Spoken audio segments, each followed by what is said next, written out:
हां, माझी मैत्रीण आली होती. तिनं विचारलं, म्हणजे ताई मला सांगा, खेड्यात आणि शहरामध्ये फरक काय?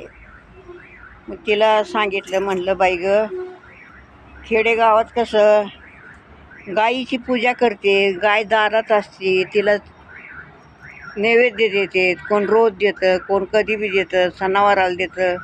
गाईची पूजा करते, तिला कुंकू लावते. तसं शहरात कसं, आणि खेड्यात गाय दारात असते, कुत्रे गल्लीत असते.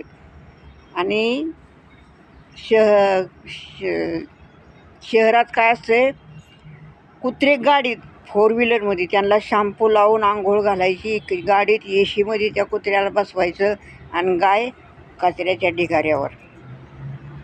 खेड्यातला शहरातला हे फरक आलं का ध्यानात?